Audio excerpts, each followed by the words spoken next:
ఓం మణిపద్మేహం. ఈరోజు నేను ఒక గొప్ప మొక్క గురించి చెప్పబోతున్నాను.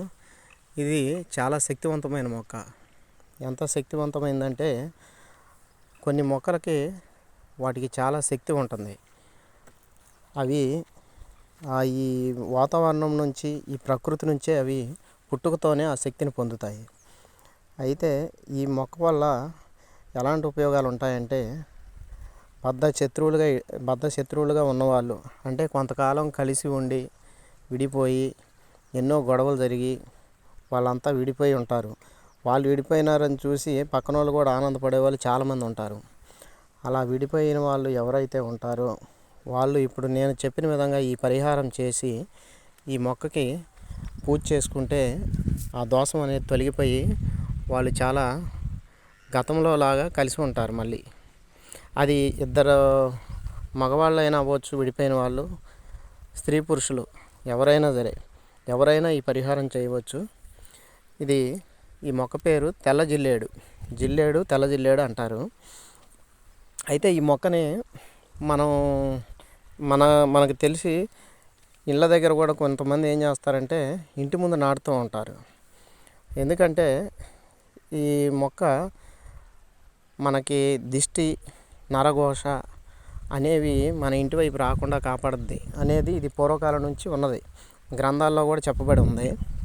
అయితే ఈ మొక్క ఆకులు చూడండి ఏ రకంగా ఉంటాయి, ఇది ఈ రకంగా ఉంటాయి. గుర్తించడానికి తెలిసే ఉంటుంది పల్లెటూరులో ఉన్న వారికి చాలామందికి. చూడండి, దీని పూలు ఇది ఈ రకంగా ఉంటాయి, పూలు ఆ రకంగా ఉంటాయి. ఇవ్వండి కాండం, చెట్టు కాడలు, ఓకేనా. అయితే మీరు ఏం చేయాలంటే ఈ చెట్టు మొదల దగ్గర శుభ్రం చేసుకోండి. అట్లా చెత్త గట్ట ఏమి లేకుండా శుభ్రం చేసుకొని కొన్ని నీళ్ళు చల్లిన తర్వాత పసుపు కుంకుమ చల్లి నానబెట్టిన గింజలు, ఏవైనా ధాన్యాలు నానబెట్టినవి, వడ్లు అవ్వచ్చు, జొన్నలు అవ్వచ్చు, లేదంటే నువ్వులు, ఇలా నానబెట్టిన కొన్ని తృణధాన్యాలని నానబెట్టి వాటిని అలా శుభ్రం చేసిన తర్వాత పసుపు కుంకుమ చల్లి దాని మీద ఆ ధాన్యాలు వేసి ఆ మొక్కకి కొన్ని నీళ్ళు పోసి ఈ పరిహారం చెల్లించినట్లయితే నమస్కారం చేసుకోవాలి. ఇదంతా చేసిన తర్వాత నమస్కారం చేసుకొని ఈ పరిహారం చేసినట్లయితే ఈ శత్రుత్వ బాధలు ఏదైతే ఉన్నాయో అవి తొలగిపోతాయి.